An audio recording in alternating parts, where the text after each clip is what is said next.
पूर्ण स्वराज्य का जुलूस निकल रहा था। कुछ युवक, कुछ बूढ़े, कुछ बालक झंडियां और झंडे लिए वंदे मातरम गाते हुए माल के सामने से निकले। दोनों तरफ दर्शकों की दीवार खड़ी थी, मानो उन्हें इस जत्थे से कोई सरोकार नहीं है, मानो ये कोई तमाशा है और उनका काम केवल खड़े खड़े देखना है। शंभूनाथ ने दुकान की पटरी पर खड़े होकर अपने पड़ोसी दीनदयाल से कहा, सब के सब काल के मुंह में जा रहे हैं, आगे सवारों का दल मार मार भगा देगा। दीनदयाल ने कहा, महात्मा जी भी सठिया गए हैं, जुलूस निकालने से स्वराज्य मिल जाता तो अब तक कब का मिल गया होता। और जुलूस में है कौन लोग, देखो लौंडे, लफके, सिर फिरे। शहर का कोई बड़ा आदमी नहीं। मैकू चट्टियों और स्लीपरों की माला गर्दन में लटकाए खड़ा था। इन दोनों सेठों की बातें सुनकर हंसा। शंभू ने पूछा, क्यों हंसे मैकू, आज रंग चोखा मालूम होता है। मैकू हंसा इस बात पर जो तुमने कही कि कोई बड़ा आदमी जुलूस में नहीं है। बड़े आदमी क्यों जुलूस में आने लगे? उन्हें इस राज में कौन आराम नहीं है?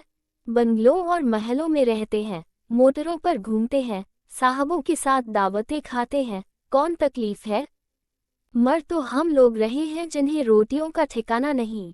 इस वक्त कोई टेनिस खेलता होगा, कोई चाय पीता होगा, कोई ग्रामोफोन लिए गाना सुनता होगा, कोई पार्क की सैर करता होगा, यहाँ आए पुलिस के कूड़े खाने के लिए। तुमने भली कही शंभू, तुम ये बातें क्या समझोगे मैक? जिस काम में 4 बड़े आदमी अगुआ होते हैं, उसकी सरकार पर भी धाक बैठ जाती है। लफंगों लौंडों का गोल भला हाकिमों की निगाह में क्या जचेगा? मैकू ने ऐसी दृष्टि से देखा जो कह रही थी, इन बातों के समझने का ठीका कुछ तुम्ही ने नहीं लिया है, और बोला, बड़े आदमी को तो हमो लोग बनाते बिगाड़ते हैं या कोई और। कितने ही लोग जिन्हें कोई पूछता भी न था, हमारे ही बनाए बड़े आदमी बन गए और अब मोटरों पर निकलते हैं और हमें नीच समझते हैं। ये लोगों की तकदीर की खूबी है कि जिसकी जरा बढ़ती हुई और उसने हमसे आंखें फेरी। हमारा बड़ा आदमी तो वही है जो लैंगोटी बांधे नंगे पांव घूमता है, जो हमारी दशा को सुधारने के लिए अपनी जान हथेली पर लिए फिरता है, और हमें किसी बड़े आदमी की परवाह नहीं है। सच पूछो तो इन बड़े आदमियों ने ही हमारी मिट्टी खराब कर रखी है। इन्हें सरकार ने कोई अच्छी सी जगह दे दी, बस उसका दम भरने लगे। दीनदयाल नया दारोगा बड़ा जल्लाद है, चौरस्ते पर पहुंचते ही हंटर लेकर पिल पड़ेगा। फिर देखना सब कैसे दुम दबाकर भागते हैं, मजा आएगा। जुलूस स्वाधीनता के नशे में चूर चौरस्ते पर पहुंचा तो देखा, आगे सवारों और सिपाहियों का एक दस्ता रास्ता रोके खड़ा है। सहसा दारोगा बीरबल सिंह घोड़ा बढ़ाकर जुलूस के सामने आ गए और बोले, तुम लोगों को आगे जाने का हुक्म नहीं है। जुलूस के बूढ़े नेता इब्राहिम अली ने आगे बढ़कर कहा, मैं आपको इत्मीनान दिलाता हूँ, किसी किस्म का दंगा फसाद न होगा। हम दुकानें लूटने या मोटरें तोड़ने नहीं निकले हैं, हमारा मकसद इससे कहीं ऊंचा है। बीरबल, मुझे ये हुक्म है कि जुलूस यहाँ से आगे न जाने पाए। इब्राहिम, आप अपने अफसरों से जरा पूछ न लें। बीरबल, मैं इसकी कोई जरूरत नहीं समझता। इब्राहिम, तो हम लोग यही बैठते हैं, जब आप लोग चले जाएंगे तो हम निकल जाएंगे। बीरबल, यहाँ खड़े होने का भी हुक्म नहीं है, तुमको वापस जाना पड़ेगा। इब्राहिम ने गंभीर भाव से कहा, वापस तो हम न जाएंगे, आपको या किसी को भी हमें रोकने का कोई हक नहीं है। आप अपने सवारों, संगीनों और बंदूकों के जोर से हमें रोकना चाहते हैं, रोक लीजिए, मगर आप हमें लौटा नहीं सकते। न जाने वो दिन कब आएगा जब हम, हमारे भाई बंद ऐसे हुक्मों की तामील करने से साफ इनकार कर देंगे, जिनकी मंशा महज कौम को गुलामी की जंजीरों में जकड़े रखना है। बीरबल ग्रेजुएट था, उसका बाप सुपरिंटेंडेंट पुलिस था, उसकी नस नस में रोब भरा हुआ था, अफसरों की दृष्टि में उसका बड़ा सम्मान था। खासा गोरा चिट्टा, नीली आंखों और भूरे बालों वाला तेजस्वी पुरुष था। शायद जिस वक्त वो कोट पहनकर ऊपर से हैट लगा लेता तो वह भूल जाता था कि मैं भी यहीं का रहने वाला हूँ। शायद वो अपने को राज्य करने वाली जाति का अंग समझने लगता था। मगर इब्राहिम के शब्द में जो तिरस्कार भरा हुआ था, उसने जरा देर के लिए उसे लज्जित कर दिया, पर मुआमला नाजुक था। जुलूस को रास्ता दे देता है तो जवाब तलब हो जाएगा, वही खड़ा रहने देता है तो ये सब न जाने कब तक खड़े रहें। इस संकट में पड़ा हुआ था कि उसने डीएसपी को घोड़े पर आते देखा। अब सोच विचार का समय न था, यही मौका था कारगुजारी दिखाने का। उसने कमर से बेटन निकाल लिया और घोड़े को एड़ लगाकर जुलूस पर चढ़ाने लगा। उसे देखते ही और सवारों ने भी घोड़ों को जुलूस पर चढ़ाना शुरू कर दिया। इब्राहिम दारोगा के घोड़े के सामने खड़ा था। उसके सिर पर एक बेटन ऐसे जोर से पड़ा कि उसकी आंखें तिलमिला गईं। खड़ा न रह सका, सिर पकड़कर बैठ गया। उसी वक्त दारोगाजी के घोड़े ने दोनों पांव उठाए और जमीन पर बैठा हुआ इब्राहिम उसके टापों के नीचे आ गया। जुलूस अभी तक शांत खड़ा था। इब्राहिम को गिरते देखकर कई आदमी उसे उठाने के लिए लपके, मगर कोई आगे न बढ़ सका। उधर सवारों के डंडे बड़ी निर्दयता से पड़ रहे थे। लोग हाथों पर डंडों को रोकते थे और अविचलित रूप से खड़े थे। हिंसा के भावों में प्रवाहित न हो जाना उनके लिए प्रतिक्षण कठिन होता जाता था। जब आघात और अपमान ही सहना है तो फिर हम भी इस दीवार को पार करने की क्यों न चेष्टा करें। लोगों को ख्याल आया, शहर के लाखों आदमियों की निगाहें हमारी तरफ लगी हुई हैं। यहाँ से यह झंडा लेकर हम लौट जाएं, तो फिर किस मुंह से आज़ादी का नाम लेंगे। मगर प्राण रक्षा के लिए भागने का किसी को ध्यान भी न आता था। ये पेट के भक्तों, किराए के टट्टुओं का दल न था। ये स्वाधीनता के सच्चे स्वयंसेवकों का, आज़ादी के दीवानों का संगठित दल था। अपनी जिम्मेदारियों को खूब समझता था। कितनों ही के सिरों से खून जारी था, कितनों ही के हाथ जख्मी हो गए थे। एक हल्ले में ये लोग सवारों की सफ़ों को चीर सकते थे, मगर पैरों में बेड़ियां पड़ी हुई थी सिद्धांत की, धर्म की, आदर्श की। 10-12 मिनट तक यूं ही डंडों की बौछार होती रही और लोग शांत खड़े रहे। इस मारधाड़ की खबर एक क्षण में बाजार में जा पहुंची। इब्राहिम घोड़े से कुचल गए, कई आदमी जख्मी हो गए, कई के हाथ टूट गए, मगर न वे लोग पीछे फिरते हैं और न पुलिस उन्हें आगे जाने देती है। मैकू ने उत्तेजित होकर कहा, अब तो भाई यहाँ नहीं रहा जाता। मैं भी चलता हूँ। दीनदयाल ने कहा, हम भी चलते हैं भाई, देखी जाएगी। शंभू 1 मिनट तक मौन खड़ा रहा। एकाएक उसने भी दुकान बधाई और बोला, एक दिन तो मरना ही है, जो कुछ होना है हो। आखिर वे लोग सभी के लिए तो जान दे रहे हैं। देखते देखते अधिकांश दुकानें बंद हो गईं। वो लोग जो 10 मिनट पहले तमाशा देख रहे थे, इधर उधर से दौड़ पड़े और हजारों आदमियों का एक विराट दल घटनास्थल की ओर चला। यह उन्मत्त, हिंसामद से भरे हुए मनुष्यों का समूह था, जिसे सिद्धांत और आदर्श की परवाह न थी, जो मरने के लिए ही नहीं, मारने के लिए भी तैयार थे। कितनों ही के हाथों में लाठियां थीं, कितने ही जेबों में पत्थर भरे हुए थे। न कोई किसी से कुछ बोलता था, न पूछता था। बस सब के सब मन में एक दृढ़ संकल्प किए लपके चले जा रहे थे, मानो कोई घटा उमड़ी चली आती हो। इस दल को दूर से देखते ही सवारों में कुछ हलचल पड़ी। बीरबल सिंह के चेहरे पर हवाइयां उड़ने लगीं। डीएसपी ने अपनी मोटर आगे बढ़ाई। शांति और अहिंसा के व्रतधारियों पर डंडे बरसाना और बात थी, एक उन्मत्त दल से मुकाबला करना दूसरी बात। सवार और सिपाही पीछे खिसक गए। इब्राहिम की पीठ पर घोड़े ने टाप रख दी। वो अचेत जमीन पर पड़े थे। इन आदमियों का शोरगुल सुनकर आप ही आप उनकी आंखें खुल गईं। एक युवक को इशारे से बुलाकर कहा, क्यों कैलाश, क्या कुछ लोग शहर से आ रहे हैं? कैलाश ने उस बढ़ती हुई घटा की ओर देखकर कहा, जी हाँ, हजारों आदमी हैं। इब्राहिम, तो अब खैरियत नहीं है, झंडा लौटा दो। हमें फौरन लौट चलना चाहिए, नहीं तूफान मच जाएगा। हमें अपने भाइयों से लड़ाई नहीं करनी है, फौरन लौट चलो। ये कहते हुए उन्होंने उठने की चेष्टा की, मगर उठ न सके। इशारे की देर थी। संगठित सेना की भांति लोग हुक्म पाते ही पीछे फिर गए। झंडियों के बॉसों, साफों और रूमालों से चटपट एक स्ट्रेचर तैयार हो गया। इब्राहिम को लोगों ने उस पर लिटा दिया और पीछे फिरे, मगर क्या वो परास्त हो गए थे?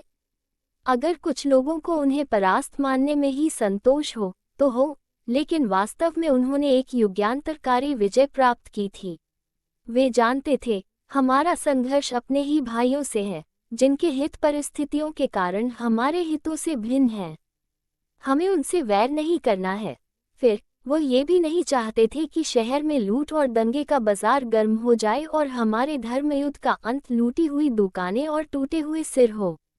उनकी विजय का सबसे उज्ज्वल चिन्ह ये था कि उन्होंने जनता की सहानुभूति प्राप्त कर ली थी।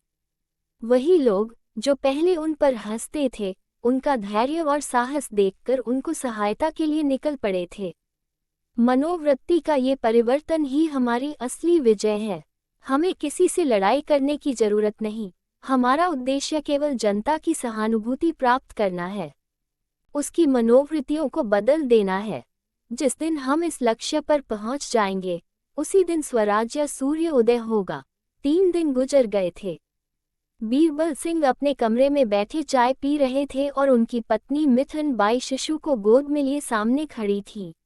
बीरबल सिंह ने कहा, मैं क्या करता उस वक्त?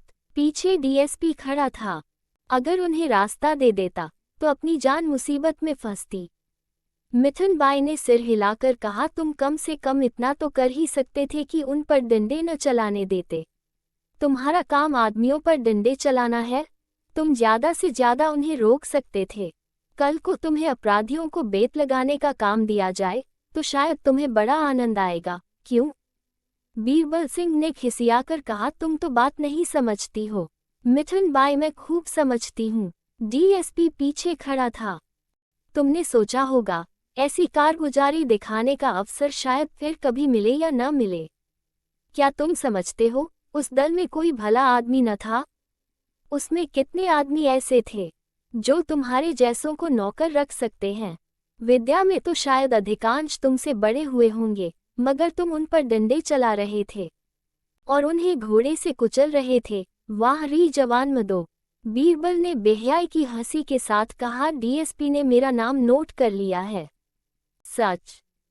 दारोगाजी ने समझा था, ये सूचना देकर वो मिथुन बाई को खुश कर देंगे। सज्जनता और भलमनसी आदि ऊपर की बातें हैं, दिल से नहीं, जबान से कही जाती हैं। स्वार्थ दिल की गहराइयों में बैठा होता है, वही गंभीर विचार का विषय है। मगर मिथुन बाई के मुख पर हर्ष की कोई रेखा न नजर आई। ऊपर की बातें शायद गहराइयों तक पहुंच गई थी। बोली जरूर कर लिया होगा और शायद तुम्हें जल्द तरक्की भी मिल जाए, मगर बेगुनाहों के खून से हाथ रंग कर तरक्की पाई तो क्या पाए? ये तुम्हारी कारगुजारी का इनाम नहीं, तुम्हारे देशद्रोह की कीमत है। तुम्हारी कारगुजारी का इनाम तो तब मिलेगा जब तुम किसी खूनी को खोज निकालोगे, किसी डूबते हुए आदमी को बचा लोगे। एकाएक एक सिपाही ने बरामदे में खड़े होकर कहा, हुजूर, ये लिफाफा लाया हूँ। बीरबल सिंह ने बाहर निकलकर लिफाफा ले लिया और भीतर की सरकारी चिट्ठी निकालकर पढ़ने लगे। पढ़कर उसे मेज पर रख दिया।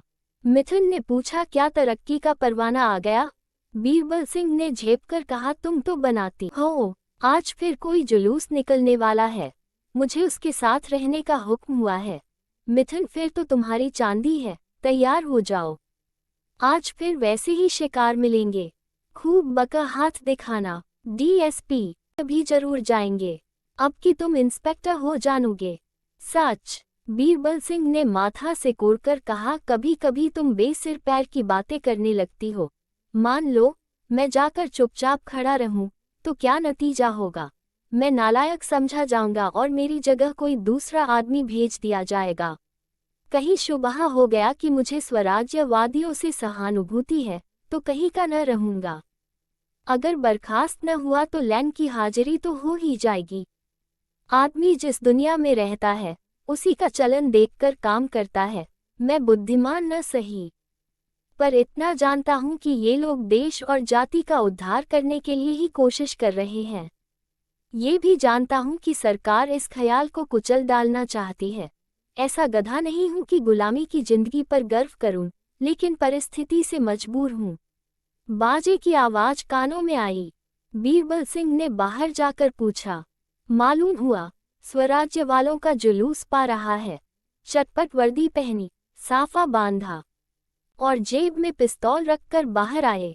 एक क्षण में घोड़ा तैयार हो गया। कांस्टेबल पहले ही से तैयार बैठे थे। सब लोग डबल मार्च करते हुए जुलूस की तरफ चले। लोग डबल मार्च करते हुए कोई 15 मिनट में जुलूस के सामने पहुंच गए।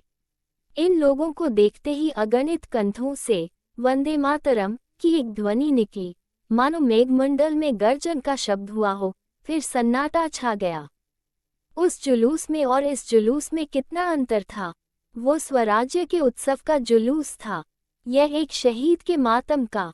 3 दिन के भीषण ज्वर और वेदना के बाद आज उस जीवन का अंत हो गया, जिसने कभी पद की लालसा नहीं की, कभी अधिकार के सामने सिर नहीं झुकाया।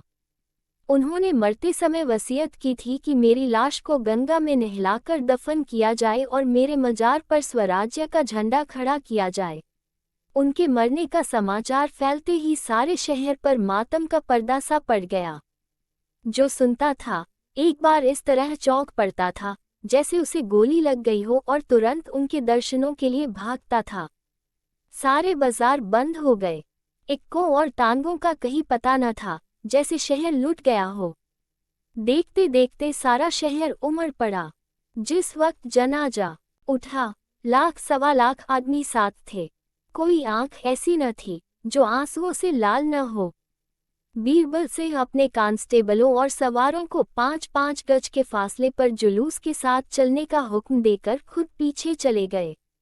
पिछली सफों में कोई 50 गज तक महिलाएं थीं। दारोगा ने उनकी तरफ ताका। पहली ही कतार में मिठनबाई नजर आई। बीरबल को विश्वास न आया। फिर ध्यान से देखा, वही थी।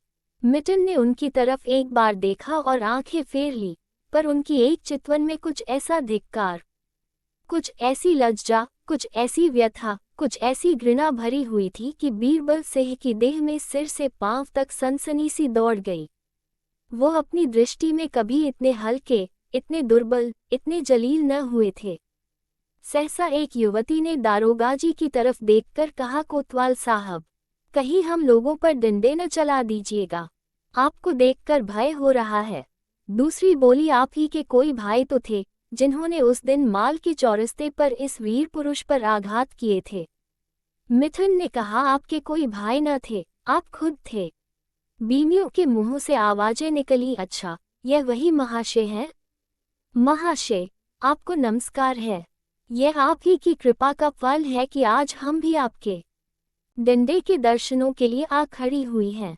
बीरबल ने मिठन बाई की ओर आंखों का भाला चलाया, पर मुंह से कुछ न बोले। एक तीसरी महिला ने फिर कहा, हम एक जलसा करके आपको जयमाल पहनाएंगे और आपका यशोगान करेंगे। चौथी ने कहा, आप बिल्कुल अंग्रेज मालूम होते हैं, जब ही इतने गोरे हैं। एक बुढ़िया ने आंखें चढ़ाकर कहा, मेरी कोख में ऐसा बालक जन्मा होता तो उसकी गर्दन मरोड़ देती। एक युवती ने उसका तिरस्कार करके कहा, आप भी खूब कहती हैं माताजी। कुत्ते तक तो नमक का हद अदा करते हैं, ये तो आदमी हैं। बुढ़िया ने झल्लाकर कहा, पेट के गुलाम, हाय पेट, हाय पेट। इस पर कई स्त्रियों ने बुढ़िया को आड़े हाथों लिया और वह बेचारी लज्जिन होकर बोली, अरे मैं कुछ कहती थोड़े ही हूँ, मगर ऐसा आदमी भी क्या जो स्वार्थ के पीछे अंधा हो जाए। बीरबल सिंह अब और न सुन सके। घोड़ा बढ़ाकर जुलूस से कई गज पीछे चले गए। मर्द लज्जित करता है तो हमें क्रोध आता है, स्त्रियां लज्जित करती हैं तो ग्लानि उत्पन्न होती है। बीरबल सिंह की इस वक्त इतनी हिम्मत न थी कि फिर उन महिलाओं के सामने जाते। अपने अफसरों पर क्रोध आया, मुझी को बार बार क्यों इन कामों पर तैनात किया जाता है, और लोग भी तो हैं, उन्हें क्यों नहीं लाया जाता? क्या मैं ही सबसे गया बीता हूँ? क्या मैं ही सबसे भावशून्य हूँ? मित्रो, इम वक्त मुझे दिल में कितना कायर और नीच समझ रही होगी। शायद इस वक्त मुझे कोई मार डाले तो वो जबान भी न खोलेगी। शायद मन में प्रसन्न होगी कि अच्छा हुआ, अभी कोई जाकर साहब से कह दे कि बीरबल सिंह की स्त्री जुलूस में निकली थी तो कहीं का न रहूं। मित्रो जानती है, समझती है, फिर भी निकल खड़ी हुई। मुझसे पूछा तक नहीं, कोई फिक्र नहीं है न? जब ही ये बातें सूझती हैं। वहाँ सभी बेफिक्रे हैं, कॉलेजों और स्कूलों के लड़के, मजदूर, पेशेवर, इन्हें क्या चिंता? मरण तो हम लोगों की है। जिनके बाल बच्चे हैं और मान मर्यादा का ध्यान है। सब की सब मेरी तरफ कैसा घूर रही थी, मानो खा जाएगी। जुलूस शहर की मुख्य सड़कों से गुजरता हुआ चला जा रहा था। दोनों ओर छतों पर, छज्जों पर, जंगलों पर, वृक्षों पर दर्शकों की दीवारें सी खड़ी थीं। बीरबल सिंह को आज उनके चेहरों पर एक नई स्फूर्ति, एक नया उत्साह, एक नया गर्व झलकता हुआ मालूम होता था। स्फूर्ति थी वृद्धों के चेहरों पर, उत्साह युवकों के और गर्व रमणियों के। ये स्वराज्य के पथ पर चलने का उल्लास था। अब उनकी यात्रा का लक्ष्य अज्ञात न था। पथ भ्रष्टों की भांति इधर उधर भटकना न था, दलितों को भांति सिर झुकाकर रोना न था। स्वाधीनता का सुनहला शिखर सुदूर आकाश में चमक रहा था। ऐसा जान पड़ता था, लोगों को बीच के नालों और जंगलों की परवाह नहीं है, सब उस सुनहले लक्ष्य पर पहुंचने के लिए उत्सुक हो रहे हैं। 11 बजते बजते जुलूम नदी के किनारे जा पहुंचा, जनाजा उतारा गया और लोग शव को गंगा स्नान कराने के लिए चले। उसके शीतल, शांत, पीले मस्तक पर लाठी की चोट साफ नजर आ रही थी। रक्त जमकर काला हो गया था। सिर के बड़े बड़े बाल खून जम जाने से किसी चित्रकार की तुलिका की भांति चिमट गए थे। कई हजार आदमी इस शहीद के अंतिम दर्शनों के लिए मंडल बांधकर खड़े हो गए। बीरबल सिंह पीछे घोड़े पर सवार खड़े थे। लाठी की चोट उन्हें भी नजर आई। उनकी आत्मा ने जोर से धिक्कारा। वो शव की ओर न ताक सके, मुंह फेर लिया। जिस मनुष्य के दर्शनों के लिए, जिसके चरणों को रज मस्तक पर लगाने के लिए लाखों आदमों विकल हो रहे हैं, उसका मैंने इतना अपमान किया। उनको आत्मा इस समय स्वीकार कर रही थी कि उस निर्दय प्रहार में कर्तव्य के भाव का लेश भी न था, केवल स्वार्थ था, कारगुजारी दिखाने की हवस और अफसरों को खुश करने की लिप्सा। हजारों आंखें क्रोध से भरी हुई उनकी ओर देख रही थी, पर वो सामने ताकने का साहस न कर सकते थे। एक कांस्टेबल ने आकर प्रशंसा की, हुजूर का हाथ गहरा पड़ा था, अभी तक खोपड़ी खुली हुई है। सबकी आंखें खुल गईं। बीरबल ने उपेक्षा की, मैं इसे अपनी जवानमर्दी नहीं, अपना कमीनापन समझता हूँ। कांस्टेबल ने फिर खुशामद की, बड़ा सरकश आदमी था हुजूर। बीरबल ने तीव्र भाव से कहा, चुप रहो, जानते भी हो सरकश किसे कहते हैं? सरकश वे कहलाते हैं जो डाके मारते हैं, चोरी करते हैं, खून करते हैं। उन्हें सरकश नहीं कहते जो देश की भलाई के लिए अपनी जान हथेली पर लिए फिरते हों। हमारी बदनसीबी है कि जिनकी मदद करनी चाहिए, उनका विरोध कर रहे हैं। ये घमंड करने और खुश होने की बात नहीं है, शर्म करने और रोने की बात है। स्नान समाप्त हुआ। जुलूस यहाँ से फिर रवाना हुआ। शव को जब खाक के नीचे सुलाकर लोग लौटने लगे तो 2 बज रहे थे। मिथुन बाई स्त्रियों के साथ साथ कुछ दूर तक तो आई, पर क्वींस पार्क में आकर ठिठक गई। घर जाने की इच्छा न हुई। वो जीर्ण, आहत, रक्तरंजित शव मानो उसके अंतस्तल में बैठा उसे धिक्कार रहा था। पति से उसका मन इतना विरक्त हो गया था कि अब उसे धिक्कारने की भी उसकी इच्छा न थी। ऐसे स्वार्थी मनुष्य पर भय के सिवा और किसी चीज का असर हो सकता है, इसका उसे विश्वास ही न था। वो बड़ी देर तक पार्क में घास पर बैठी मोचतो रही, पर अपने कर्तव्य का कुछ निश्चय न कर सकी।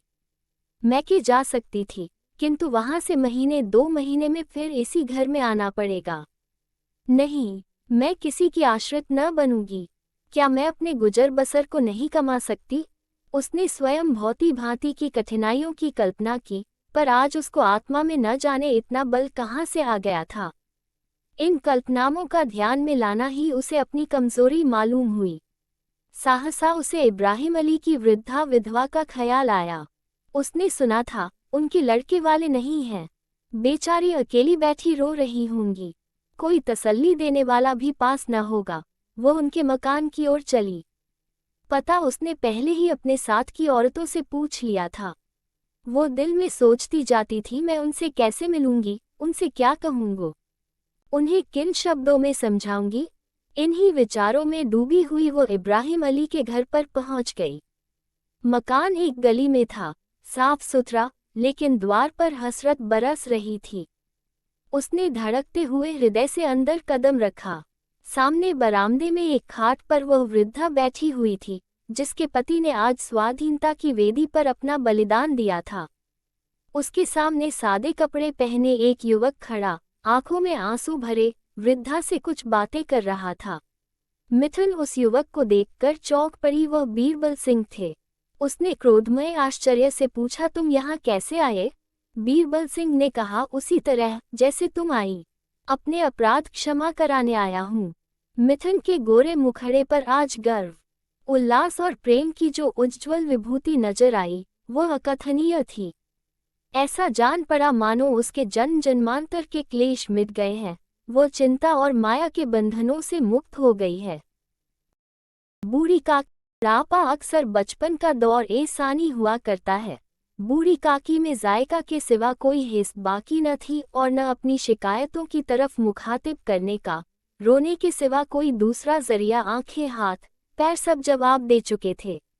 जमीन पर पड़ी रहती और जब घर वाले कोई बात उनकी मर्जी के खिलाफ करते, खाने का वक्त टल जाता या मिकदार काफ़ी न होती या बाजार से कोई चीज़ आती और उन्हें न मिलती तो रोने लगती थी। और उनका रोना महज बेसुरना न था, वो आवाज़ बुलंद रोती थी। उनके शौहर को मरे हुए एक ज़माना गुजर गया। 7 बेटे जवान हो होकर दाग दे गए और अब एक भतीजे के सिवा दुनिया में उनका और कोई न था। उसी भतीजे के नाम उन्होंने सारी जायदाद लिख दी थी। उन हजरात ने लिखाते वक्त तो खूब लंबे चौड़े वादे किए, लेकिन वो वादे सिर्फ कल्बी डिपो के दलालों के सब्ज बाग थे। अगरचे उस जायदाद की सालाना आमदनी 150-200 रुपये से कम न थी, लेकिन बूढ़ी काकी को अब पेट भर रूखा दाना भी मुश्किल से मिलता था। बुधराम तबीयत के नेक आदमी थे, लेकिन उसी वक्त तक कि उनकी जेब पर कोई आंच न आए। रूपा तबीयत की तेज थी, लेकिन ईश्वर से डरती थी, इसलिए बूढ़ी काकी पर उसकी तेजी इतनी न खुलती थी जितनी बुधराम की नेकी। बुधराम को कभी कभी अपनी बेइंसाफी का एहसास होता। वो सोचते कि इस जायदाद की बदौलत में इस वक्त भला आदमी बना बैठा हूँ और अगर ज़बान तस्कीन या तशफ़ी से सूरत हाल में कुछ इस्लाह हो सकती तो उन्हें मुतल्क दरेग न होता, लेकिन मज़ीद खर्च का खौफ उनकी नेकी को दबाए रखता था। उसके बरक्स अगर दरवाजे पर कोई भलामानस बैठा होता और बूढ़ी काकी अपना नगमा ए बेहंगाम शुरू कर देती तो वो आग हो जाते थे और घर में आकर उन्हें ज़ोर से डांटते थे। लड़के जिन्हें बुड्ढों से एक बुग़्ज़ अल्लाह होता है, वालिदैन का ये रंग देखकर बूढ़ी काकी को और भी दिक करते। कोई चुटकी लेकर भागता, कोई उन पर पानी की कुल्ली कर देता। काकी चीख मार कर रोती, लेकिन ये तो मशहूर ही था कि वो सिर्फ खाने के लिए रोती हैं, इसलिए कोई उनके नाला ओ फरियाद पर ध्यान न देता था। वहाँ अगर काकी कभी गुस्से में आकर लड़कों को गालियां देने लगती तो रूपा मौका है वारदात पर जरूर जाती। इस खौफ से काकी अपनी शमशीर ज़बानी का शाज ही कभी इस्तेमाल करती थी। हालांकि रफ़ा शर की ये तदबीर रोने से ज़्यादा कारगर थी। सारे घर में अगर किसी को काकी से मोहब्बत थी तो वो बुधराम की छोटी लड़की लाडली थी। लाडली अपने दोनों भाइयों के खौफ से अपने हिस्से की मिठाई या चबेना बूढ़ी काकी के पास बैठकर खाया करती थी, यही उसका मलजा था। और अगरचे काकी की पनाह उनकी मुआनिदाना सरगर्मी के बाइस बहुत गिरा पड़ती थी, लेकिन भाइयों के दस्त ए ततावुल से बदर जहो काबिल ए तरजीह थी। इस मुनासिब अगराज ने इन दोनों में मोहब्बत और हमदर्दी पैदा कर दी थी। रात का वक्त था। बुधराम के दरवाजे पर शहनाई बज रही थी और गांव के बच्चों का जम एक गफीर निगाह हैरत से गाने की दाद दे रहा था। चारपायों पर मेहमान लेटे हुए नायों से टिकिया लगवा रहे थे। करीब ही एक भाट खड़ा कबित सुना रहा था और ज सुखन फहम मेहमान की वाह वाह से ऐसा खुश होता था गोया वही इस दाद का मुस्तहक है। दो एक अंग्रेजी पढ़े हुए नौजवान उन बेहुदगियों से बेजार थे। वो इस दहकानी मजलिस में बोलना या शरीक होना अपनी शान के खिलाफ समझते। आज बुधराम के बड़े लड़के सुखराम का तिलक आया है, ये उसी का जश्न है। घर में मस्तूरात गा रही थी और रूपा मेहमानों की दावत का सामान करने में मसरूफ थी। भट्टियों पर कड़ाह चढ़े हुए थे। एक में पूरियां कचौरियां निकल रही थी, दूसरे में समोसे और पीड़ा केन बनती थी। एक बड़े हंडे में मसालेदार तरकारी पक रही थी। घी और मसाले की इश्तिहा अंगेज खुशबू चारों तरफ फैली हुई थी। बूढ़ी काकी अपनी अंधेरी कोठरी में ख्याल गम की तरह बैठी हुई थी। ये लज्जत आमेज खुशबू उन्हें बेताब कर रही थी। वो दिल में सोचती थी, शायद मुझे पूरियां न मिलेंगी। इतनी देर हो गई, कोई खाना लेकर नहीं आया, मालूम होता है लोग सब खा गए हैं। मेरे लिए कुछ न बचा। ये सोचकर उन्हें बेइख्तियार रोना आया, लेकिन शगुन के खौफ से रो न सके। आहा, कैसी खुशबू है! अब मुझे कौन पूछता है? जब रोटियों ही के लाले हैं तो ऐसे नसीब कहाँ की पूरियां पेट भर मिले।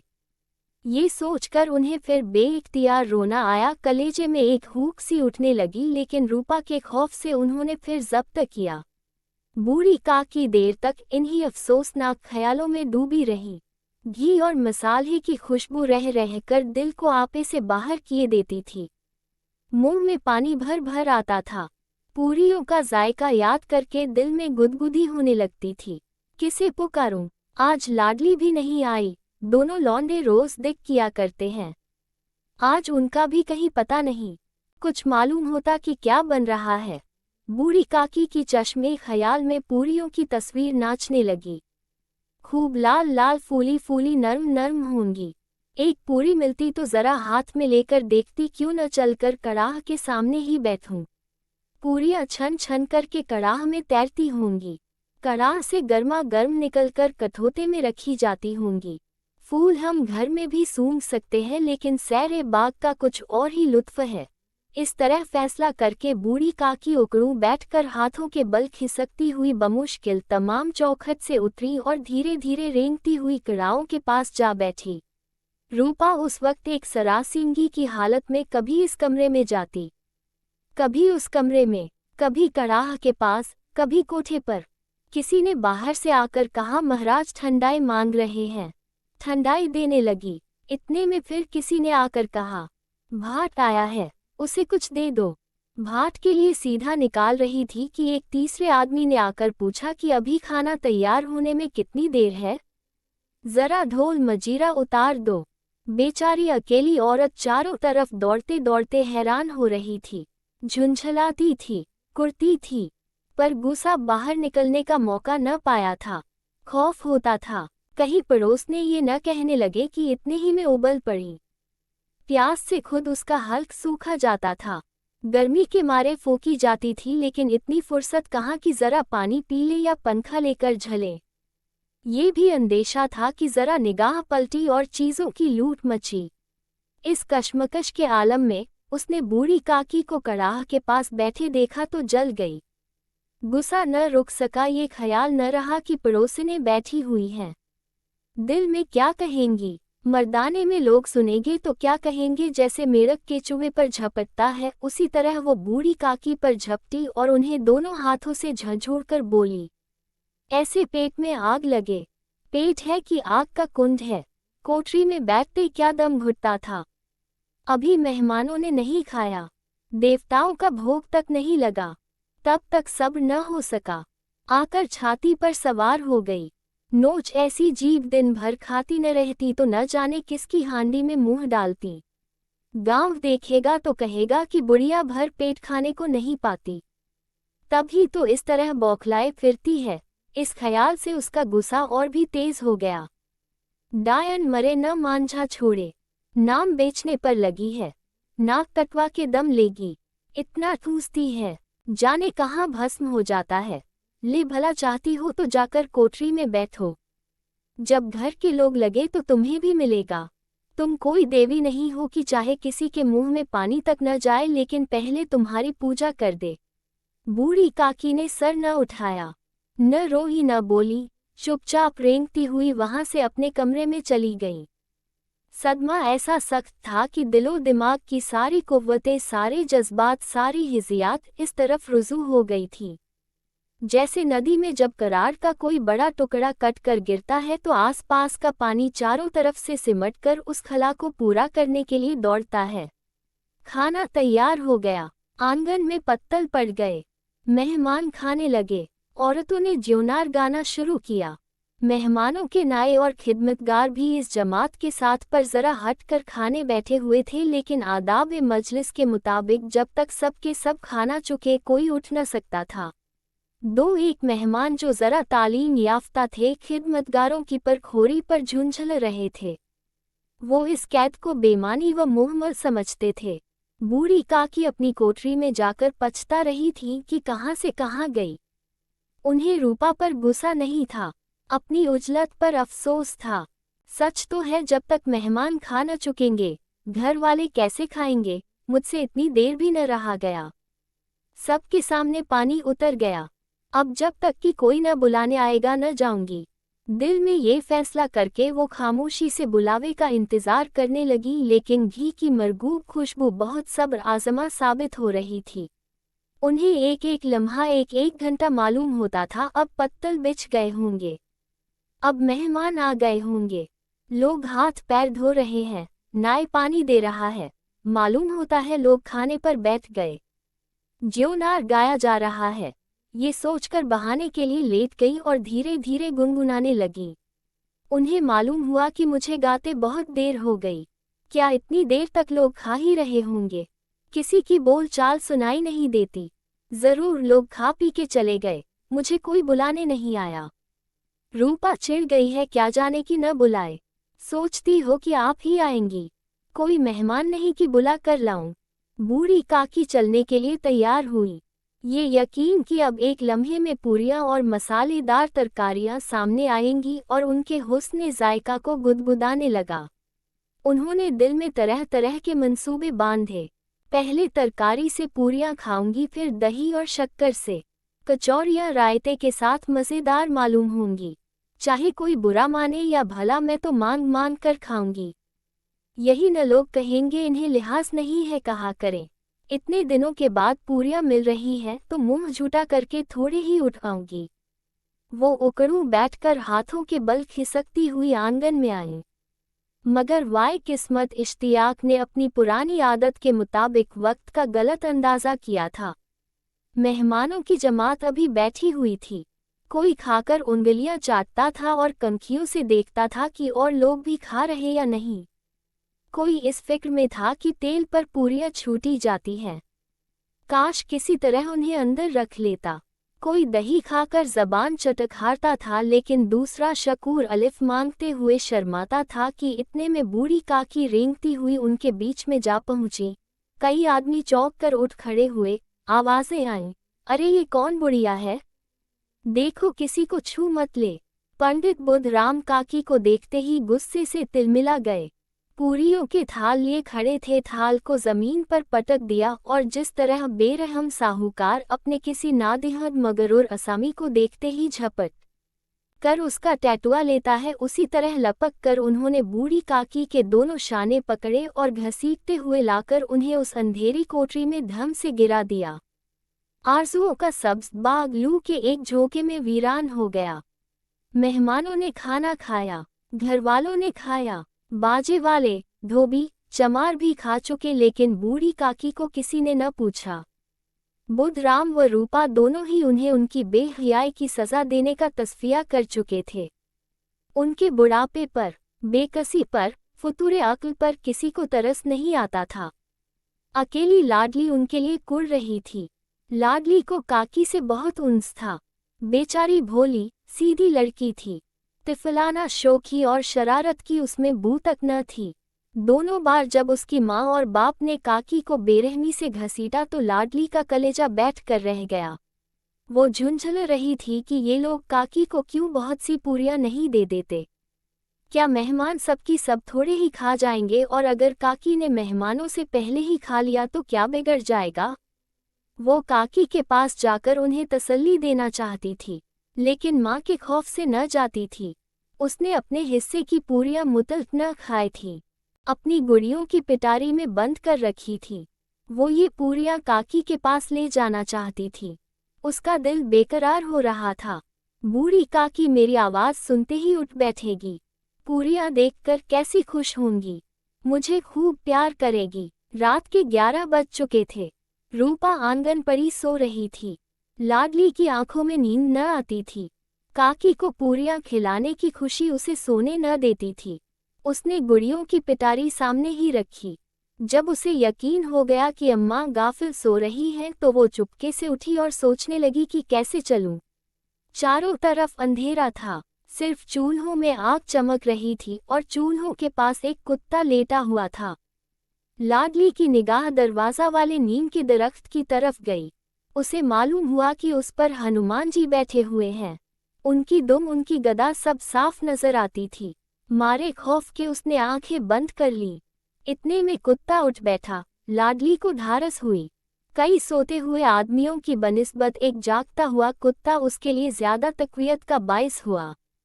उसने पिटारी उठाई और बूढ़ी काकी की कोठरी की तरफ चली।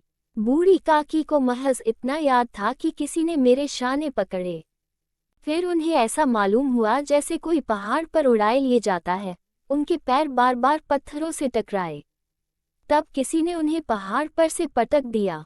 वो बेहोश हो गईं। जब उनके होश बजा हुए तो किसी की जरा भी आहट न मिलती थी। समझ गई कि सब लोग खा पी कर सो गए और उनके साथ मेरी तकदीर भी सो गई। रात कैसे कटेगी? राम, क्या खाऊं? पेट में आग जल रही है। या किसी ने मेरी सुध ना ली? क्या मेरा पेट काटने से धन हो जाएगा? उन लोगों को इतनी दया भी नहीं इतनी कि बुढ़िया न जाने कब मर जाए। उसका रोनिया क्यों दिखाएंगे? मैं पेट की रोटियां ही खाती हूं कि और कुछ। इस पर ये हाल, मैं अंधी अपाहिज ठहरी। न कुछ सूझे न बूझे। अगर आंगन में चली गई तो क्या बुध राम से इतना कहते न बनता था कि काकी अभी लोग खा रहे हैं, फिर आना। मुझे घसीटा पटका। उन्हीं पूरियों के लिए रूपा ने सबके सामने गालियां दी। उन्हीं पूरियों के लिए, और इतनी दुर्गत करके भी उनका पत्थर का कलेजा न पसीजा। सबको खिलाया, मेरी बात न पूछी। जब तब ही न दिया तो अब क्या देगी? ये सोचकर मायूसाना सब्र के साथ लेट गई। रिक्कत से गला भर भर आता था, लेकिन मेहमानों के सामने लिहाज से रोती न थी। यकायक उनके कान में आवाज आई, काकी उठो, मैं पूरी लाई हूँ। काकी ने लाडली की आवाज पहचानी। चटपट उठ बैठी। दोनों हाथों से लाडली को टटोला और उसे गोद में बिठा लिया। लाडली ने पूरियां निकाल कर दी। काकी ने पूछा, क्या तुम्हारी अम्मा ने दी है? लाडली ने फक से कहा, नहीं, ये मेरे हिस्से की हैं। काकी पूरियों पर टूट पड़ी। 5 मिनट में पिटारी खाली हो गई। लाडली ने पूछा, काकी पेट भर गया? जैसे थोड़ी सी बारिश ठंडक की जगह और भी हब्स पैदा कर देती है, उसी तरह उन चंद पूरियों ने काकी की इश्तिहा और रगबत को और भी तेज कर दिया था। बोली, नहीं बेटी, जाके अम्मा से और मांग लाओ। लाडली, अम्मा सोती है, जगाऊंगी तो अम्मा मारेंगी। काकी ने पिटारी को फिर टटोला। उसमें चंद रेजे गिरे थे, उन्हें निकाल कर खा गई। बार बार होंठ चाटती थी, चटखारे भरती थी। दिल महसूस रहा था कि और पूरियां कैसे पाऊं। सब्र का बांध जब टूट जाता है तो ख्वाहिश का बहाव काबू से बाहर हो जाता है। मस्तों को सुरूर की याद दिलाना उन्हें दीवाना बनाता है। काकी का बेताब दिल ख्वाहिश के इस बहाव में बह गया। हलाल हराम की तमीज न रही।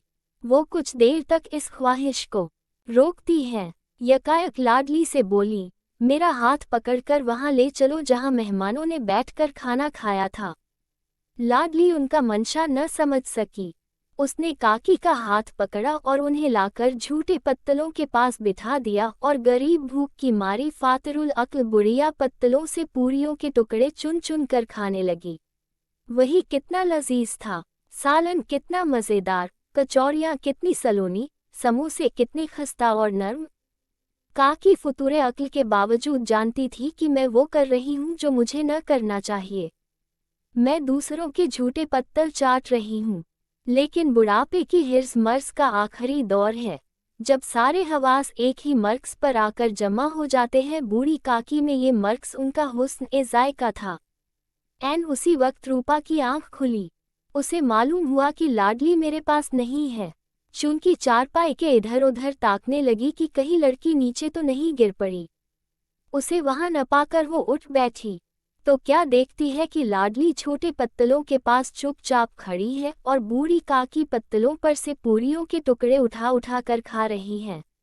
रूपा का कलेजा सन से हो गया। किसी गाय के गर्दन पर छुरी चलते देखकर उसके दिल की जो हालत होती वही उस वक्त हुई। एक ब्रह्मणी दूसरों का झूठा पत्तल टटोले, इससे इबरतनाक नज़ारा नामुमकिन था। पूरियों के चंद लुकमों के लिए उसकी चचेरी सास ऐसा रकीक और हकीर फ़ेल कर रही है। ये वो नज़ारा था जिससे देखने वालों के दिल कांप उठते हैं। ऐसा मालूम होता है कि ज़मीन रुक गई है, आसमान चक्कर खा रहा है, दुनिया पर कोई आफत आने वाली है। रूपा को गुस्सा न आया। इबरत के सामने गुस्से का जिक्र क्या, दर्द और खौफ से उसकी आंखें भर आईं। इस धर्म और पाप का इल्ज़ाम किस पर है? उसने सदक़े दिल से आसमान की तरफ हाथ उठाकर कहा, परमात्मा, बच्चों पर रहम करना। इस अधर्म की सज़ा मुझे मत देना, हमारा सत्यानाश हो जाएगा। रूपा को अपनी खुदगर्जी और बेइंसाफ़ी आज तक कभी इतनी सफाई से नज़र न आई थी। हाय, मैं कितनी बेरहम हूँ। जिसकी जायदाद से मुझे 200 रुपये साल की आमदनी हो रही है, उसकी ये दुर्गत और मेरे कारण। ऐ ईश्वर, मुझसे बड़ा भारी गुनाह हुआ है, मुझे माफ़ करो। आज मेरे बेटे का तिलक था। सैकड़ों आदमियों ने खाना खाया, मैं उनके इशारे की गुलाम बनी हुई थी।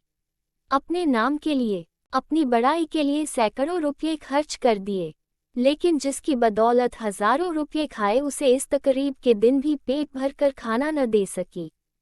महज इसलिए न कि वो बुढ़िया है, बेकस है, बेज़बान है। उसने चिराग जलाया, अपने भंडारे का दरवाज़ा खोला और एक थाली में खाने की सब चीज़ें सजाकर लिए हुए बूढ़ी काकी की तरफ चली। आधी रात हो चुकी था। आसमान पर तारों के थाल सजे हुए थे और उन पर बैठे हुए फरिश्ते बहिश्ती नेमतें सजा रहे थे, लेकिन उनमें किसी को वो मसरत न हासिल हो सकती थी जो बूढ़ी काकी को अपने सामने थाल देख कर हुई। रूपा ने रिक्कत आमेज़ लहजे में कहा, काकी उठो, खाना खा लो। मुझसे आज बड़ी भूल हुई, इसका बुरा न मानना। परमात्मा से दुआ करो कि वो मेरी खता मुआफ़ कर दे। भोले भाले बच्चे की तरह जो मिठाइयाँ पाकर मार और घुड़कियाँ सब भूल जाता है। बूढ़ी काकी बैठी हुई खाना खा रही थी, उनके एक एक रोए से सच्ची दुआएं निकल रही थी और रूपा बैठी ये रूहानी नज़ारा देख रही थी। ईश्वरी एक बड़े जमींदार का लड़का था और मैं एक गरीब क्लर्क का, जिसके पास मेहनत मजूरी के सिवा और कोई जायदाद न थी। हम दोनों में परस्पर बहसें होती रहती थी। मैं जमींदारी की बुराई करता, उन्हें हिंसक पशु और खून चूसने वाली जोंक और वृक्षों की चोटी पर फूलने वाला बंझा कहता। वो जमींदारों का पक्ष लेता, पर स्वभावत उसका पहलू कुछ कमज़ोर होता था, क्योंकि उसके पास जमींदारों के अनुकूल कोई दलील न थी। वो कहता कि सभी मनुष्य बराबर नहीं होते, छोटे बड़े हमेशा होते रहते हैं और होते रहेंगे। लचर दलील थी। किसी मानुषीय या नैतिक नियम से इस व्यवस्था का औचित्य सिद्ध करना कठिन था। मैं इस वाद विवाद की गर्मी में अक्सर तेज हो जाता और लगने वाली बात कह जाता, लेकिन ईश्वरी हार कर भी मुस्कुराता रहता था। मैंने उसे कभी गर्म होते नहीं देखा। शायद इसका कारण ये था कि वो अपने पक्ष की कमजोरी समझता था। नौकरों से वो सीधे मुंह बात नहीं करता था। अमीरों में जो एक बेदर्दी और उद्दंडता होती है, इसमें उसे भी प्रचुर भाग मिला था। नौकर ने बिस्तर लगाने में जरा भी देर की, दूध जरूरत से ज्यादा गर्म या ठंडा हुआ, साइकिल अच्छी तरह साफ नहीं हुई, तो वो आपे से बाहर हो जाता। सुस्ती या बदतमीजी उसे जरा भी बर्दाश्त न थी, पर दोस्तों से और विशेषकर मुझसे उसका व्यवहार सौहार्द और नम्रता से भरा हुआ होता था। शायद उसकी जगह मैं होता, तो मुझमें भी वही कठोरताएं पैदा हो जाती जो उसमें थी, क्योंकि मेरा लोक प्रेम सिद्धांतों पर नहीं, निजी दशाओं पर टिका हुआ था। लेकिन वह मेरी जगह होकर भी शायद अमीर ही रहता, क्योंकि वह प्रकृति से ही विलासी और ऐश्वर्य प्रिय था। अब की दशहरे की छुट्टियों में मैंने निश्चय किया कि घर न जाऊंगा। मेरे पास किराए के लिए रुपए न थे और न घरवालों को तकलीफ देना चाहता था। मैं जानता हूँ, वे मुझे जो कुछ देते हैं वह उनकी हैसियत से बहुत ज्यादा है। उसके साथ ही परीक्षा का ख्याल था। अभी बहुत कुछ पढ़ना है। बोर्डिंग हाउस में भूत की तरह अकेले पड़े रहने को भी जी न चाहता था। इसलिए जब ईश्वरी ने मुझे अपने घर का नेवता दिया, तो मैं बिना आग्रह के राजी हो गया। ईश्वरी के साथ परीक्षा की तैयारी खूब हो जाएगी। वो अमीर होकर भी मेहनती और ज़हीन है। उसने इसके साथ ही कहा, लेकिन भाई, एक बात का ख्याल रखना। उसने इसके साथ ही कहा, लेकिन भाई, एक बात का ख्याल रखना। वहाँ अगर जमींदारों की निंदा की तो मामला बिगड़ जाएगा और मेरे घरवालों को बुरा लगेगा। वो लोग तो असामियों पर इसी दावे से शासन करते हैं कि ईश्वर ने असामियों को उनकी सेवा के लिए ही पैदा किया है। असामी भी यही समझता है। अगर उसे सुझा दिया जाए कि जमींदार और असामी में कोई मौलिक भेद नहीं है, तो जमींदारी का कहीं पता न लगे। मैंने कहा, तो क्या तुम समझते हो कि मैं वहां जाकर कुछ और हो जाऊंगा? हाँ, मैं तो यही समझता हूँ। तुम गलत समझते हो। ईश्वरी ने इसका कोई जवाब न दिया। कदाचित उसने इस मामले को मेरे विवेक पर छोड़ दिया, और बहुत अच्छा किया। अगर वो अपनी बात पर अड़ता तो मैं भी जिद पकड़ लेता। सेकंड क्लास तो क्या, मैंने कभी इंटर क्लास में भी सफ़र न किया था। अब की सेकंड क्लास में सफ़र का सौभाग्य प्राप्त हुआ। गाड़ी तो 9 बजे रात को आती थी, पर यात्रा के हर्ष में हम शाम को स्टेशन जा पहुँचे। कुछ देर इधर उधर सैर करने के बाद रिफ्रेशमेंट रूम में जाकर हम लोगों ने भोजन किया। मेरी वेशभूषा और रंग ढंग से पारखी खानसामों को ये पहचानने में देर न लगी कि मालिक कौन है और पिछलग्गू कौन, लेकिन न जाने क्यों मुझे उनकी गुस्ताखी बुरी लग रही थी। पैसे ईश्वरी की जेब से गए। शायद मेरे पिता को जो वेतन मिलता है, उससे ज्यादा इन खानसामों को इनाम इकराम में मिल जाता हो। एक अठन्नी तो चलते समय ईश्वरी ही ने दी। फिर भी मैं उन सबों से उसी तत्परता और विनय की अपेक्षा करता था जिससे वे ईश्वरी की सेवा कर रहे थे। ईश्वरी के हुक्म पर सबके सब दौड़ते हैं, लेकिन मैं कोई चीज़ मांगता हूँ तो उतना उत्साह नहीं दिखाते। मुझे भोजन में कुछ स्वाद न मिला। ये भेद मेरे ध्यान को संपूर्ण रूप से अपनी ओर खींचे हुए था। गाड़ी आई, हम दोनों सवार हुए। खानसामों ने ईश्वरी को सलाम किया, मेरी ओर देखा भी नहीं।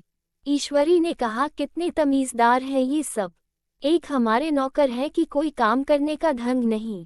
मैंने खट्टे मन से कहा, इसी तरह अगर तुम अपने नौकरों को भी 8 आने रोज इनाम दिया करो तो शायद इनसे ज्यादा तमीज़दार हो जाएं। तो क्या तुम समझते हो ये सब केवल इनाम के लालच से इतना अदब करते हैं? जी नहीं, कदापि नहीं। तमीज़ और अदब तो इनके रक्त में मिल गया है। गाड़ी चली। डाक थी, प्रयाग से चली तो प्रतापगढ़ जाकर रुकी। एक आदमी ने हमारा कमरा खोला। मैं तुरंत चिल्ला उठा, दूसरा दर्जा है, सेकंड क्लास है। उस मुसाफिर ने डिब्बे के अंदर आकर मेरी ओर एक विचित्र उपेक्षा की दृष्टि से देखकर कहा, जी हाँ, सेवक इतना समझता है, और बीच वाले बर्थ पर बैठ गया। मुझे कितनी लज्जा आई, कह नहीं सकता। बोर होते होते हम लोग मुरादाबाद पहुँचे। स्टेशन पर कई आदमी हमारा स्वागत करने के लिए खड़े थे। 2 भद्र पुरुष थे, 5 बेगार। बेगारों ने हमारा लगेज उठाया। दोनों भद्र पुरुष पीछे पीछे चले। एक मुसलमान था रियासत अली, दूसरा ब्राह्मण था रामहर्क। दोनों ने मेरी ओर अपरिचित नेत्रों से देखा, मानो कह रहे हैं, तुम कौवे होकर हंस के साथ कैसे? रियासत अली ने ईश्वरी से पूछा, ये बाबू साहब क्या आपके साथ पढ़ते हैं? ईश्वरी ने जवाब दिया, हाँ, साथ पढ़ते भी हैं और साथ रहते भी हैं। यूं कहिए कि आप ही की बदौलत मैं इलाहाबाद पड़ा हुआ हूँ, नहीं कब का लखनऊ चला आया होता। अब कि मैं इन्हें घसीट लाया। इनके घर से कई तार आ चुके थे, मगर मैंने इनकारी जवाब दिलवा दिए। आखिरी तार तो एजेंट था, जिसकी फीस 4 आने प्रति शब्द है, पर यहाँ से भी उसका जवाब इनकारी ही गया। दोनों सज्जनों ने मेरी ओर चकित नेत्रों से देखा, आतंकित हो जाने की चेष्टा करते जान पड़े। रियासत अली ने अर्धशंका के स्वर में कहा, लेकिन आप बड़े सादे लिबास में रहते हैं। ईश्वरी ने शंका निवारण की, महात्मा गांधी के भक्त हैं साहब, खद्दर के सिवा कुछ पहनते ही नहीं, पुराने सारे कपड़े जला डाले। यूं कहो कि राजा हैं। 2.5 लाख सालाना की रियासत है, पर आपकी सूरत देखो तो मालूम होता है अभी अनाथालय से पकड़कर आए हैं। रामहर्क बोले, अमीरों का ऐसा स्वभाव बहुत कम देखने में आता है, कोई भांप ही नहीं सकता। रियासत अली ने समर्थन किया। आपने महाराजा चांगली को देखा होता तो दांतों तले उंगली दबाते। एक गाढ़े की मिर्जई और चमरौधे जूते पहने बाजारों में घूमा करते थे। सुनते हैं, एक बार बेगार में पकड़े गए थे और उन्हीं ने 10 लाख से कॉलेज खोल दिया। मैं मन में कटा जा रहा था, पर न जाने क्या बात थी कि यह सफ़ेद झूठ उस वक्त मुझे हास्यास्पद न जान पड़ा। उसके प्रत्येक वाक्य के साथ मानो मैं उस कल्पित वैभव के समीपतर आता जाता था। मैं शहसवार नहीं हूँ। हाँ, लड़कपन में कई बार लद्दू घोड़ों पर सवार हुआ हूँ। यहाँ देखा तो 2 कलारास घोड़े हमारे लिए तैयार खड़े थे। मेरी तो जान ही निकल गई। सवार तो हुआ, पर बोटियां कांप रही थीं। मैंने चेहरे पर शिकन न पड़ने दिया। घोड़े को ईश्वरी के पीछे डाल दिया। खैरियत ये हुई कि ईश्वरी ने घोड़े को तेज न किया, वरना शायद मैं हाथ पैर तुड़वा कर लौटता। संभव है ईश्वरी ने समझ लिया हो कि यह कितने पानी में है। ईश्वरी का घर क्या था? किला था। इमाम बाड़े का सा फाटक, द्वार पर पहरेदार टहलता हुआ, नौकरों का कोई हिसाब नहीं, एक हाथी बंधा हुआ। ईश्वरी ने अपने पिता, चाचा, ताऊ आदि सबसे मेरा परिचय कराया और उसी अतिशयोक्ति के साथ ऐसी हवा बांधी कि कुछ न पूछिए। नौकर चाकर ही नहीं, घर के लोग भी मेरा सम्मान करने लगे। देहात के जमींदार, लाखों का मुनाफा, मगर पुलिस कांस्टेबल को अफसर समझने वाले कई महाशय तो मुझे हुजूर हुजूर कहने लगे। जब जरा एकांत हुआ तो मैंने ईश्वरी से कहा, तुम बड़े शैतान हो यार, मेरी मिट्टी क्यों प्लीत कर रहे हो? ईश्वरी ने दृढ़ मुस्कान के साथ कहा, इन गधों के सामने यही चाल जरूरी थी, वरना सीधे मुंह बोलते भी नहीं। जरा देर के बाद नाई हमारे पांव दबाने आया। कुंवर लोग स्टेशन से आए हैं, थक गए होंगे। ईश्वरी ने मेरी ओर इशारा करके कहा, पहले कुंवर साहब के पांव दबा। मैं चारपाई पर लेटा हुआ था। मेरे जीवन में ऐसा शायद ही कभी हुआ हो कि किसी ने मेरे पांव दबाए हों। मैं इसे अमीरों के चोंचले, रईसों का गधापन और बड़े आदमियों की मुमर्दी और जाने क्या क्या कहकर ईश्वरी का परिहास किया करता, और आज मैं पोतलों का रईस बनने का स्वांग भर रहा था। इतने में 10 बज गए। पुरानी सभ्यता के लोग थे। नई रोशनी अभी केवल पहाड़ की चोटी तक पहुंच पाई थी। अंदर से भोजन का बुलावा आया। हम स्नान करने चले। मैं हमेशा अपनी धोती खुद छांट लिया करता हूँ, मगर यहाँ मैंने ईश्वरी की ही भांति अपनी धोती भी छोड़ दी। अपने हाथों अपनी धोती छांटते शर्म आ रही थी। अंदर भोजन करने चले। हॉस्टल में जूते पहले मेज पर जा डटते थे। यहाँ पांव धोना आवश्यक था। कहार पानी लिए खड़ा था। ईश्वरी ने पांव बढ़ा दिए। कहार ने उसके पांव धोए। मैंने भी पांव बढ़ा दिए। कहार ने मेरे पांव भी धोए। मेरा वो विचार न जाने कहाँ चला गया था। सोचा था वहाँ देहात में एकाग्र होकर खूब पढ़ेंगे, पर यहाँ सारा दिन सैर सपाटे में कट जाता था। कहीं नदी में बजरे पर सैर कर रहे हैं, कहीं मछलियों या चिड़ियों का शिकार खेल रहे हैं, कहीं पहलवानों की कुश्ती देख रहे हैं, कहीं शतरंज पर जमे हैं। ईश्वरी खूब अंडे मंगवाता और कमरे में स्टोव पर ऑमलेट बनते। नौकरों का एक जत्था हमेशा घेरे रहता। अपने हाथ पांव हिलाने की कोई जरूरत नहीं, केवल जबान हिला देना काफी है। नहाने बैठो तो आदमी नहलाने को हाजिर, लेटो तो आदमी पंखा झलने को खड़े। मैं महात्मा गांधी का कुंवर चेला मशहूर था। भीतर से बाहर तक मेरी धाक थी। नाश्ते में जरा भी देर न होने पाए, कहीं कुंवर साहब नाराज न हो जाएं, बिछावन ठीक समय पर लग जाए। कुंवर साहब के सोने का समय आ गया। मैं ईश्वरी से भी ज्यादा नाजुक दिमाग बन गया था, या बनने पर मजबूर किया गया था।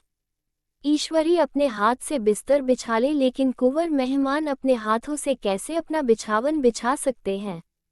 उनकी महानता में बट्टा लग जाएगा। एक दिन सचमुच यही बात हो गई। ईश्वरी घर में था।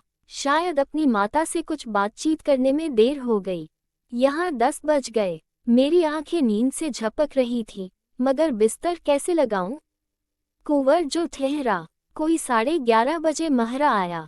बड़ा मुहलगा नौकर था। घर के धंधों में मेरा बिस्तर लगाने की उसे सुधि ही न रही।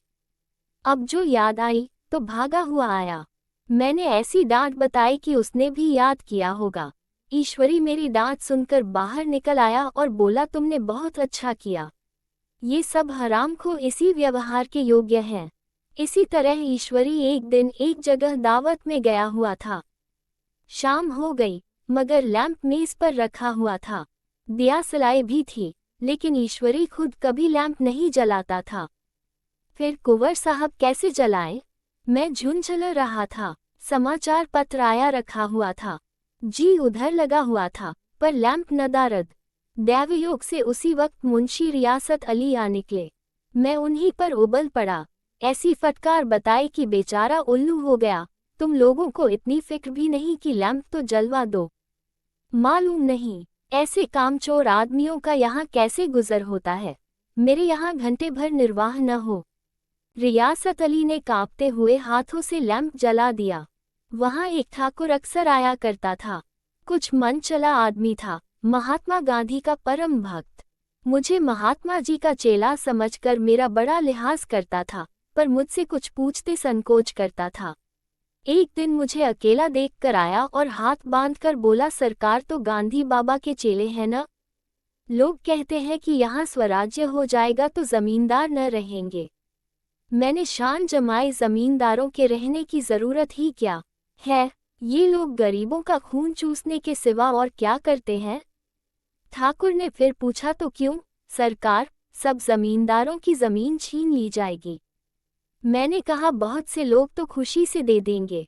जो लोग खुशी से न देंगे, उनकी जमीन छीननी ही पड़ेगी। हम लोग तो तैयार बैठे हुए हैं। ज्यों ही स्वराज्य हुआ, अपने इलाके असामियों के नाम हिब्बा कर देंगे। मैं कुर्सी पर पांव लटकाए बैठा था। ठाकुर मेरे पांव दबाने लगा। फिर बोला, आजकल जमींदार लोग बड़ा जुल्म करते हैं सरकार। हमें भी हुजूर अपने इलाके में थोड़ी सी जमीन दे दे तो चलकर वहीं आपकी सेवा में रहें।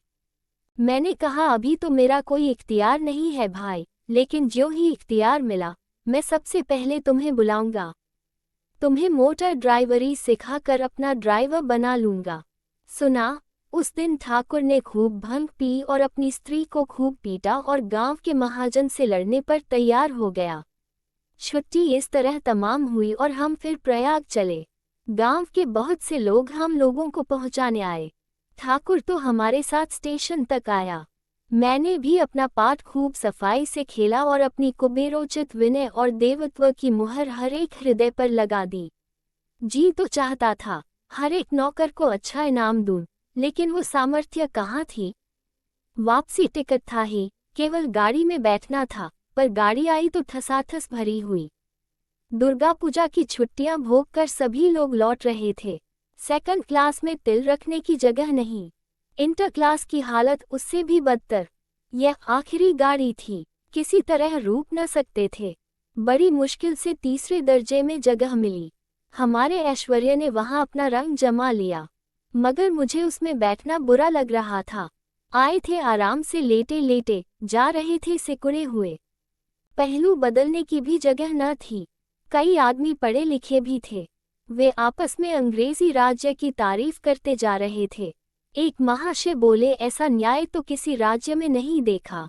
छोटे बड़े सब बराबर। राजा भी किसी पर अन्याय करे तो अदालत उसकी गर्दन दबा देती है। दूसरे सज्जन ने समर्थन किया, अरे साहब, आप खुद बादशाह पर दावा कर सकते हैं। अदालत में बादशाह पर डिग्री हो जाती है। एक आदमी जिसकी पीठ पर बड़ा गट्ठर बंधा था, कलकत्ते जा रहा था। कहीं गठरी रखने की जगह न मिलती थी, पीठ पर बांधे हुए था। इससे बेचैन होकर बार बार द्वार पर खड़ा हो जाता। मैं द्वार के पास ही बैठा हुआ था। उसका बार बार आकर मेरे मुंह को अपनी गठरी से रगड़ना मुझे बहुत बुरा लग रहा था। एक तो हवा यूं ही कम थी, दूसरे उस गंवार का आकर मेरे मुंह पर खड़ा हो जाना मानो मेरा गला दबाना था। मैं कुछ देर तक जबत किए बैठा रहा। एकाएक मुझे क्रोध आ गया। मैंने उसे पकड़कर पीछे ठेल दिया और 2 तमाचे जोर जोर से लगाए। उसने आंखें निकालकर कहा, क्यों मारते हो बाबूजी, हमने भी किराया दिया है। मैंने उठकर 2-3 तमाचे और जड़ दिए। गाड़ी में तूफान आ गया। चारों ओर से मुझ पर बौछार पड़ने लगी। अगर इतने नाजुक मिजाज हो तो अव्वल दर्जे में क्यों नहीं बैठे? कोई बड़ा आदमी होगा तो अपने घर का होगा, मुझे इस तरह मारते तो दिखा देता। क्या कसूर किया था बेचारे ने? गाड़ी में सांस लेने की जगह नहीं, खिड़की पर जरा सांस लेने खड़ा हो गया तो उस पर इतना क्रोध। अमीर होकर क्या आदमी अपनी इंसानियत बिल्कुल खो देता है? ये भी अंग्रेजी राज है जिसका आप बखान कर रहे थे। एक ग्रामीण बोला, दफ्तरन माँ घुस्न तो पावत नहीं, उस पर इतना मिजाज।